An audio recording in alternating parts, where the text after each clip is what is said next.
Protests have erupted across New York City as tensions over immigration policy spill onto the streets.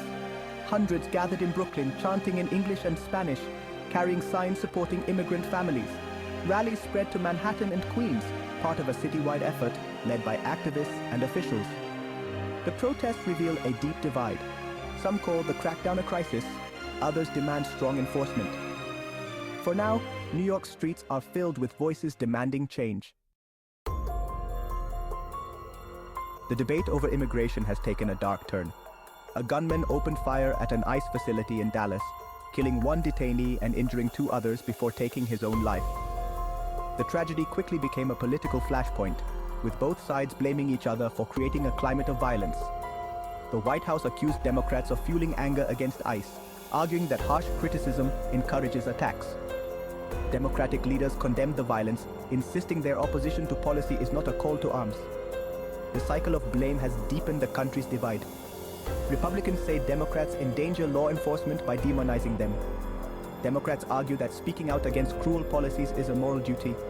The Dallas shooting has become a symbol of the breakdown in political discourse. Instead of addressing root causes, both parties are digging in. The incident highlights how quickly disagreements can escalate into violence.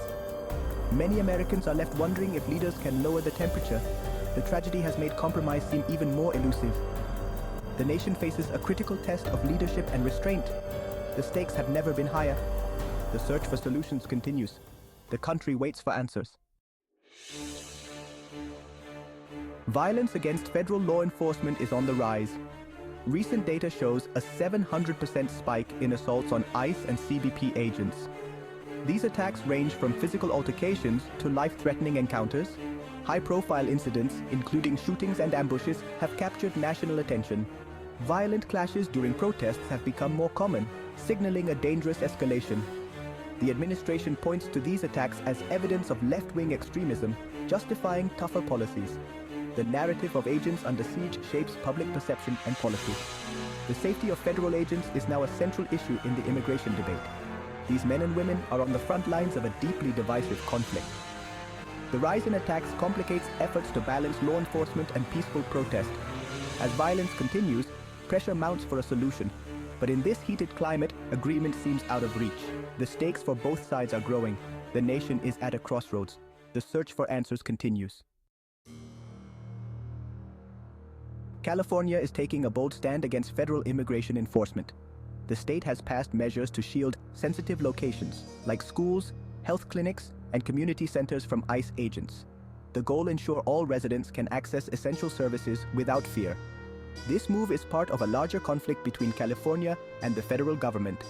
State leaders say they are upholding humanitarian values and protecting communities. The federal government sees these policies as obstruction of law and a threat to national security.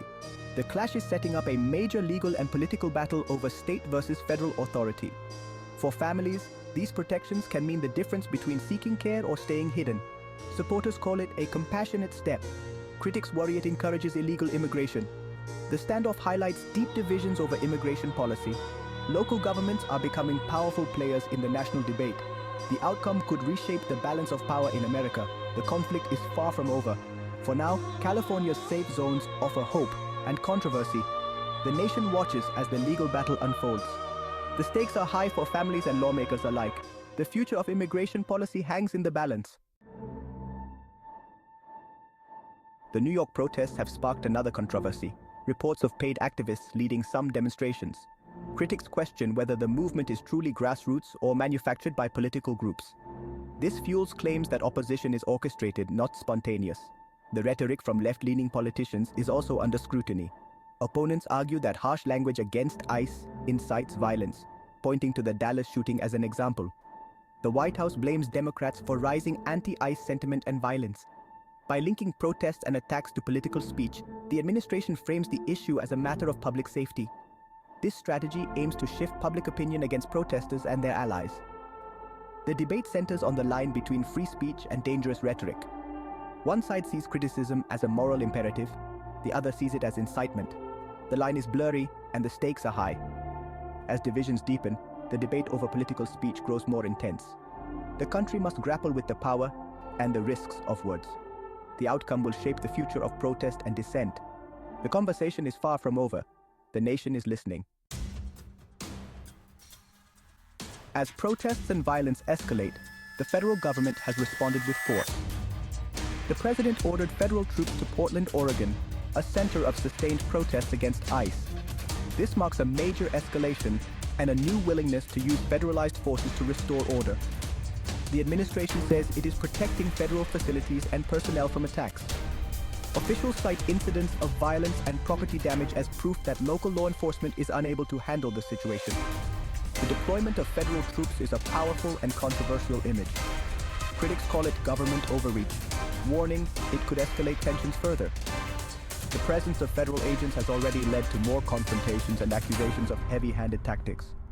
The government's response becomes a new reason for protest.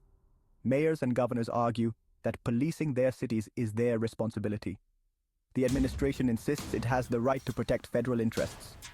This conflict is another front in the nation's ongoing political battles. The struggle is over power, control, and the nature of American federalism. The outcome will set a precedent for future crises. The nation is watching closely. The stakes are high for democracy.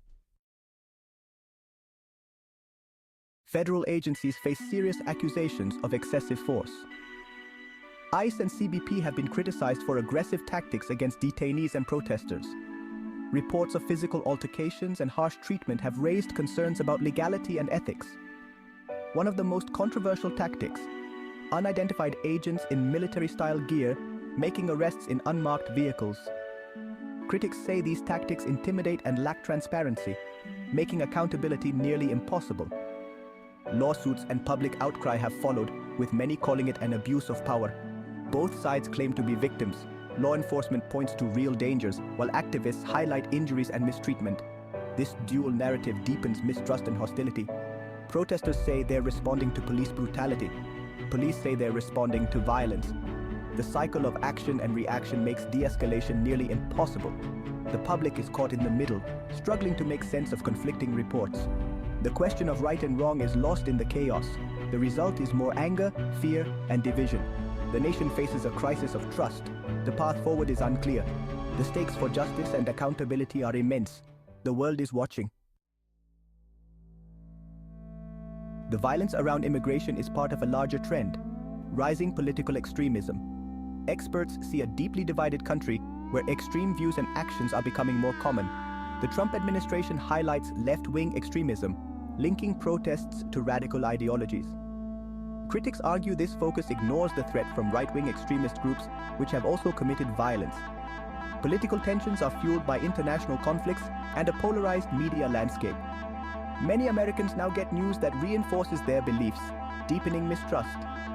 Experts warn that heated rhetoric from all sides increases the risk of violence. Extremism, they say, is a threat that must be taken seriously, no matter its source. The situation is volatile, with potential for further conflict. Some groups feel justified in taking drastic action, believing the political process has failed. This is a dangerous moment for the country. The challenge is to lower the temperature and find ways to disagree without hatred or violence. Leaders and citizens alike must rise to the occasion. The future depends on it. The nation stands at a crossroads. The past months have brought protests, violence, and deepening political blame. The ICE crackdown has sparked controversy, demonstrations, and tragedy. Federal troops on American streets and heated rhetoric have widened the divide. Americans are more divided than ever on immigration. Finding a way forward will require a change in tone and a willingness to listen. The first step is understanding the other side. Supporters of tough immigration policies are not all hateful. Many are concerned about security and the rule of law. They see a broken system in need of fixing. Those protesting ICE are not all radicals. Most are peaceful citizens troubled by inhumane policies. They are motivated by compassion and a belief in human dignity. Understanding these viewpoints is essential. This is not about choosing sides, but recognizing the humanity in everyone. The current path of escalating rhetoric and violence leads only to more division. The challenge is to engage in respectful dialogue and seek common ground. The future of the country depends on our ability to solve problems together.